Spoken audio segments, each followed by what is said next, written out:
ဒီခါလေးလာမယ်သင်ခန်းစာတော့ကျွန်တော်တို့တွေ preview နဲ့ပတ်သက်ပြီးတော့ဗောနော် preview လုပ်တဲ့အခါမှာကိုကဒီ video ကလေးတစ်ခုလုံးကို preview လုပ်ချင်နေရတာဗောနော်သို့မဟုတ်ကျွန်တော်တို့တွေ define လေးပဲဗောနော်ကို preview လုပ်ချင်တဲ့နေရာအထိကိုဒီ work area တတ်မှတ်ပေးလို့ရပါတယ် work area ကဥပမာဒီကနေဒီအထိပဲ preview လုပ်မယ်ဆိုရင်ဒီအထိပဲတတ်မှတ်ပေးလိုက်အဲ့ဒါကိုကျွန်တော်တို့က shortcut အနေနဲ့သုံးမယ်ဆိုရင်ရပါတယ် shortcut အနေနဲ့တော့ဖို့ဒီကနေဒီအစားကနေဒီအထိပဲ time indicator ကိုထားပြီးတော့ keyboard ပေါ်က n ကိုနှိပ်လိုက်ပါ n ကိုနှိပ်လိုက်လို့ရှိရင်ဒီအနေထားနဲ့ဒီအနေထားအထိပဲကျွန်တော်တို့တွေ run preview လုပ်ပါမယ် run preview လုပ်တဲ့အခါမှာ keyboard ပေါ်က space bar ကိုနှိပ်ရင်လည်း run preview လုပ်ပါတယ်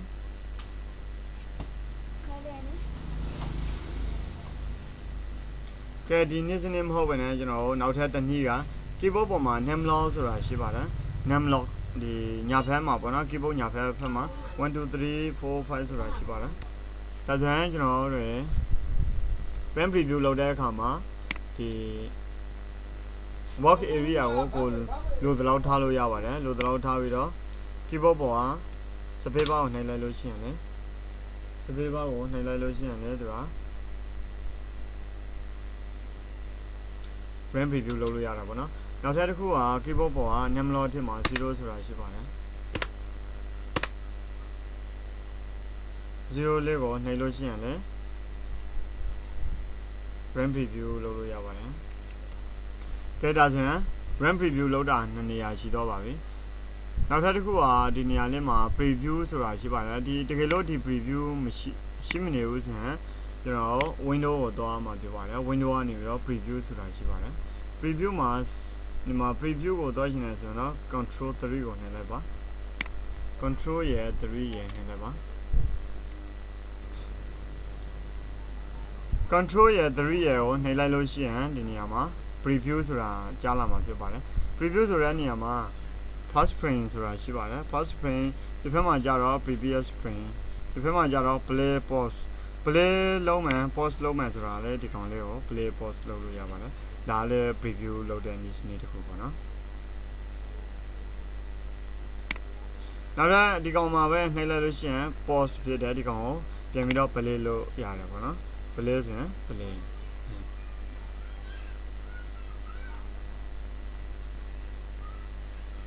ကဲဒါဆိုရင် pause လုပ်လို့ရှိရင်လည်းဒီ button လေးကိုနှိပ်ပေးရမှာဖြစ်ပါတယ်နောက်တစ်ခုက next frame နောက်တစ်ခုကကြတော့ last frame နော်နောက်တစ်ခုကဒီနေရာမှာ mute audio mute audio ဒီကောင်လေးကိုပိတ်မိနေလို့ရှိရင်ကျွန်တော်တို့အသံ file လေးတွေ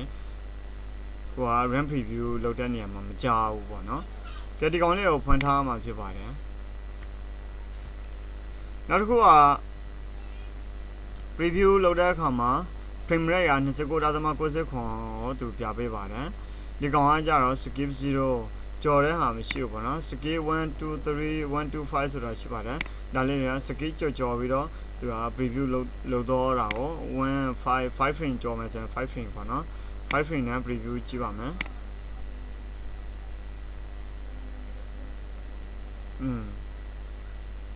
ကဲဒါကတော့ skip နေရာမှာ0ထားပါမယ်0ထားပြီးတော့ preview လုပ်ပါမယ်ဒါပုံမှန်ပေါ့နော် skip မရှိဘူးပေါ့နော်ကဲဒါဆိုရင်ဒီနေရာမှာဒါကတော့ click to change loop option ဒါတော့ loop option လို့ခေါ်ပါတယ် play once loop ping pong play onceဆိုတာ play once နောက်ထပ်တစ်ခုကဒီကောင်က ping pong လို့ခေါ်ပါတယ် ping pong ဆိုတာ loop ping pong ဒီကောင်ကထက်ကပလဲလုံးနေမှာပေါ့နော်သူက run preview လုံးနေပါမယ်ဒီကောင်နှိပ်ထားလို့ရှိရင်ဒီပုံစံမျိုးဆိုရင်ကိုကတကြော့ပဲနေပြီးတော့ပလဲလုံးစိတ်ရှင်နေဆိုရင်ဒီနေရာလေးမှာဗာရွေးရမလဲဆိုတော့ဒါကြတော့အတော့အပြင်ဒါကြတော့တလန့်ပေါ့နော်တချောင်းလေးပါဒါဆိုရင်ဒီက run preview လုပ်မယ် run preview လုပ်လို့ရှိရင်ဒီနေရာအထိရောက်တော့လို့ရှိရင်သူကသူရတော့လိမ့်မယ်နော်ကဲဒီနေရာမှာရတော့ပါပြီ ဒီအစားမှာထားမယ်ဆိုရင်လည်းနောက်ကဲနောက်တစ်မျိုးနောက်ဒီကောင်လေးတစ်မျိုးတော့ကြည့်အောင် brand preview လုပ်ပါမယ်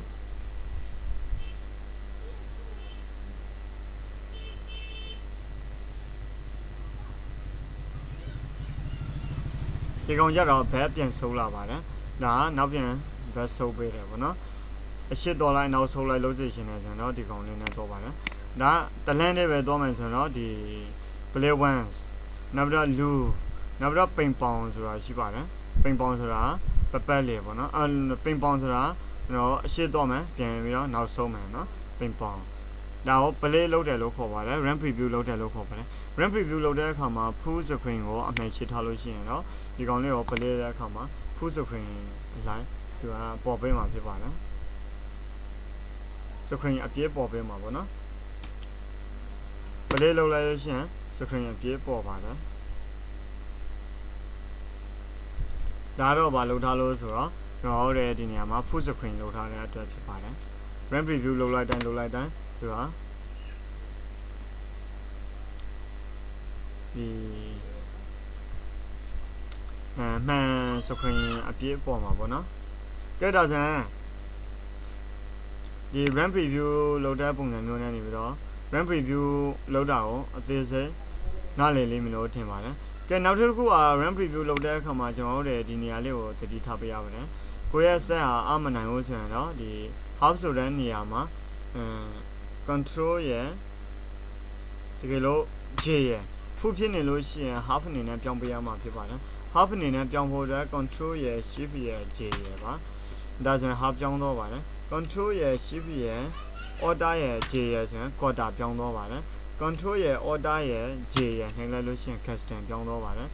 ဒါများသောအားဖြင့်တော့ကျွန်တော်တို့ control shift J နဲ့နေပြီးတော့ half နဲ့နေပြီးတော့အလုပ်လုပ်တဲ့တစ်ခါတလေ control order shift J ကျွန်တော် quarter နဲ့နေပြီးတော့လည်းအလုပ်လုပ်တာများပါတယ်ဘာလို့ဆိုတော့မိမိ set အမနိုင်လို့ရှိရင်တော့သူကဒီ run preview လောက်ရတာနည်းနည်းမြန်ဆန်တာပေါ့နော်ဖုန်းနဲ့ထားလို့ရှိရင် control J က resolution နဲ့တော့ကောင်းပါတယ်သူကဖုန်းနဲ့လုပ်လို့ရှိရင်ဒါမှသူက run preview လုပ်တဲ့အခါမှာနှေးပါတယ်set အမနိုင်လို့ရှိရင်တစ်ခါတလေဂျင်းသွားတာတွေပါတယ်ဖြစ်တော့ပါတယ်